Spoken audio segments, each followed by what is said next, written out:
Hello, everybody. Today, I wanted to talk to you about 5 things that literally changed my life, and maybe they can help change yours as well. So many people that we meet in our lives, they go through things, and we don't necessarily have to go through them ourselves. But maybe we can learn from their mistakes or from their experiences to benefit our own lives. And so, that is kind of what I really want to talk to you about today.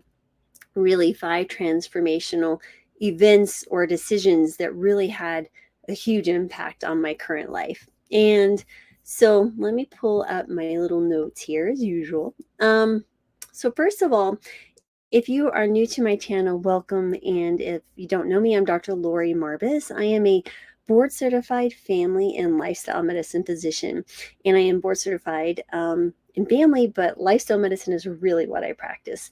And I am also licensed in all 50 states and DC. So um, there's just a little bit about me, and I'm so happy that you're here. So, getting to number one is really embracing lifestyle medicine. So, for many years, so many doctors will work in really high pressure environments that they have to see more and more patients and just treating symptoms because you don't have enough time to actually connect with your patients and really help them understand what they can do in their own lives to benefit their long term health and that of their families. So, I often felt, traditional medicine just didn't allow me to connect with my patients. But when I discovered lifestyle medicine and a different way of practice, it literally was the antidote to burnout. And it really is a game changer. And lifestyle medicine, for those of you who don't understand, is really it's focusing on preventing, treating, and even reversing chronic diseases like type 2 diabetes, high cholesterol, hypertension, helping patients lose weight for the long term. And really, we talk about nutrition, physical movement, exercise, stress management, sleep, social connections, so many things that so many people are really yearning for, but don't know how to incorporate into their lives. And that holistic approach really empowers patients to take control of their own life. It's really not so much about me saying, hey, do this, and then they go do it. It's really just helping patients understand what they can do in their own lives and then helping them along the way to make those decisions that they can do. Because everyone's a little bit different. Some people can do some things and others can't do others. But it really is a snowball effect once you start making these small changes, how you can see things change and improve and achieve true healing and well-being. Next is adopting minimalism and a nomadic lifestyle. I'm in week 2 of living in an RV full time with my husband and my dog Daisy, which sometimes makes some cameo appearances on video. She's over there snoozing today. We took her for a long hike up in the mountains in Colorado where we currently are, and she is pooped for the rest of the day. But really, really focusing in on minimalism, meaning releasing possessions, including that of a home or a house, I should say, because the RV is now our home. But that really allows me the freedom, one, not to have possessions for myself, in my opinion, really weighed me down. And the more and more I get rid of, the happier and easier and almost light feel like you're kind of walking on air, you feel. Now, of course, I need somewhere to lay my head every night, so hence the RV. It's about maybe 350 living square feet space. We still have some things in storage that we will further be paring down, donating, or giving to our children, or might have a few things that we'll keep in storage long term, like pictures and things like that, because I do have 3 grown kids, and some of those things I just can't part with.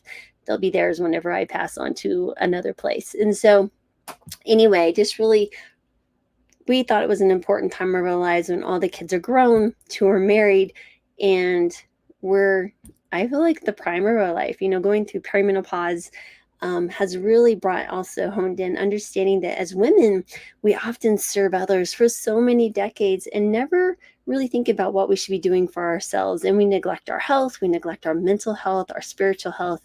And menopause forces you, right? Because it really confronts you with a lot of symptoms. And for many women, not all women, but really just says, hey, I need you to stop and pay attention to this change that's occurring. It's time for you to take care of yourself. And it's time for you to make those decisions and habits that will lead to a really delightful and high quality second half of our lives. And so that has been really a beautiful piece of that. But the nomadic component of that allows us to travel and see different places and be outside in nature as much as possible. Honestly, if I'm not inside this RV, I'm outside somewhere doing hiking or enjoying, but it's been very hot here recently. The air quality has not been so good with some of the excuse me, the fires burning in Canada and the Northwest. So that wind blows over here to the Rocky Mountains. But we'll be here for a few more weeks and then we're heading back to California and enjoying the seaside and cooler air. So I'm looking forward to that. But while I'm here, I am going to enjoy every moment here as well. So there are some things there, and then again, once you have made the decision just to release things and that stress, I think people find that clutter can really clutter the mind. And when you have an organized space and when you're in a smaller space, you really need to make very mindful decisions and be very intentional about anything that you bring into your space. As we've decided that if it's in our space, it has to have a place. And if it doesn't have a place, it doesn't belong in our space. And so that is kind of how we're doing. If we do bring something in, something's got to go. So, one, you're going to spend less. You're not going to go out to eat as much. At least we haven't. And you're not going to be doing any Amazon shopping really very easily. So, these are benefits because it's really easy to DoorDash something or Amazon something, and then it arrives and you can stick it away in your couple of 1,000 square foot house or larger.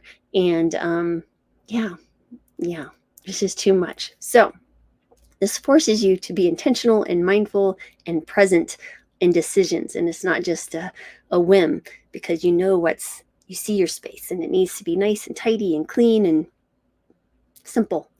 Simple, simple, simple. Keep it simple, sweetie. There we go.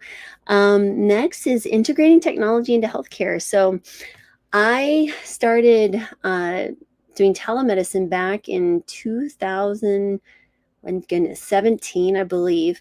Yeah, that was it. And I worked for a traditional, bigger company, really understood the value of lifestyle medicine with patients. So they would call in and usually for acute issues, maybe a cold or some type of infection. But I might notice that someone had type 2 diabetes or hypertension. And I just happened to say, hey, by the way, have you heard the power of plants, on a plant-based diet? And we would talk about other things. And it was really fun to see those patients would book follow-up appointments, which is unusual because this was an acute care kind of service. And it really got the attention of the higher ups in the company that I was working for. And they were asking me how I was getting patients to come back and see A1Cs go from 11 to 6 in 90 days. And they couldn't quite understand when I say I'm telling them to eat more plants, do more lifestyle medicine approach. They're like, what? That doesn't make sense. I'm like, oh, I don't know what to tell you. It's working. And it's worked for many years. I have been eating a whole food plant-based diet for 12 years now, going on 13. And it literally has changed my life and many others. I also started a company called Plant-Based Telehealth, which launched in March of 2020, sold it in 2022 to John Mackey, who started Whole Foods. And now it is called Love Life. So if you need a good plant-based doctor, go to Love Life. I think it's lovelife.com, I think. Google it, it'll pop up. Or I'm happy to see you as well. All of those doctors are phenomenal. But if they're too busy, I'm happy to see you too. So really, technology allows us to see doctors like myself who aren't necessarily doing that physical exam, obviously, but we can really help with that lifestyle component, order labs, medications, and such like that. I've seen families. My youngest patient, I think I've seen, how old were they? Well, the parent was talking, of course, was 4.5, type 1 diabetic that I'm still seeing, and he's almost 9 now. Next is building a supportive community. And this is where my work with Brittany Giroudi from the Giroudi family comes in. We started about a year ago something called the Healing Kitchen. If you want to learn more, you can check it out at drmarvis.com. But we meet weekly live with our group, and she brings 2 delicious recipes, and then I answer medical questions the last half hour. And every month I also, except for this month and last month, because there's been a lot going on in my life, transition, moving, nomad, anyway. We meet, and I also do a workshop every month, and all of that information, the moment that you join, you have access to the last year of recipes, all the workshops and ebooks that I've done. Anybody knows me, I love to write up ebooks and teach. So creating that community has been really wonderful and fun, and just seeing people come back from all over the world joining us, it's really been a blast. And so check it out if you're needing some help or just want to build in or join our community. We would welcome you with loving and open arms. And next, I think finally, is really prioritizing personal growth and self-care, right? So when, like I said, going through this perimenopausal phase really made me understand, I was doing everything right. The whole food plant-based diet, the managing stress and sleep and taking care of my spiritual growth. But when that happened, because I had significant symptoms like joint pain, hot flashes, mood disruption, mental like fogginess, it was crazy, right? Because I am a healthy weight. All of my numbers are healthy, except when I went through this perimenopausal phase, my cholesterol jumped off the chart. So really honed in on understanding that you just can't eat more soy, because I was eating soy every day. It certainly could help, but it wasn't enough for myself. And so not to feel bad if you're eating healthy and you're doing all the right things and things still go wrong. And that's okay, guys, because a plant-based diet is a very powerful prescription, but it's not a panacea. And so sometimes you need to talk to someone who can help you along the way with some other strategies, and not to be ashamed or feel like you failed because of that. And I promise you, there's no judgment. So really also building my mindfulness practice. And I know many of you have heard me say this. And what does that mean?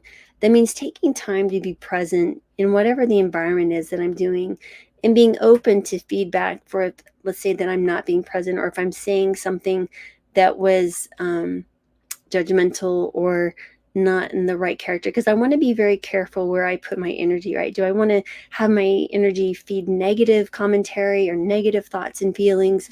Or do I want it to be the opposite, the positive, and really build others and myself up with my thoughts, that internal chatter that's occurring? So anyway, that has really allowed me to nurture, my mind, my body, and my soul, because honestly, the only thing I can be responsible for on a day-to-day, moment-to-moment basis is what's going on inside of here and here.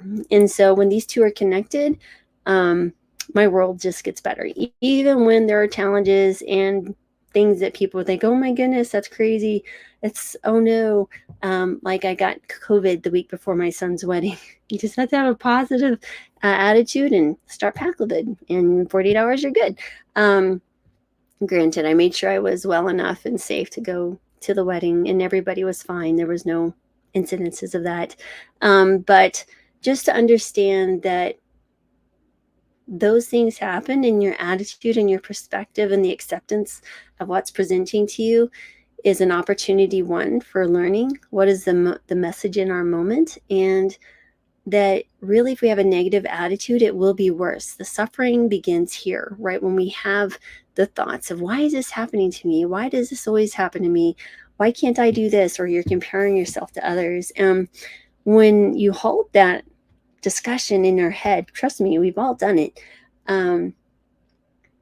Life just gets better, and it always could have been, right? And so if you have families and you have kids, please start practicing this with them and help them understand that their perspective starts here.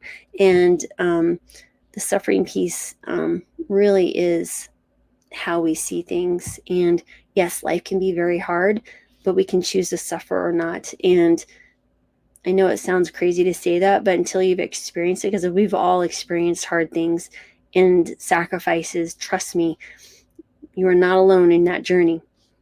But when you allow your chance to open your mind and broaden your perspective, life just gets better in many ways, and you see the beautifulness around you in every human being and creature. So there's that, guys. I hope that was helpful. And again, as always, I am sending my love and joy and gratitude, yes, for you spending time with me today, because honestly, you didn't have to be here, and you could have been anywhere on this beautiful Sunday.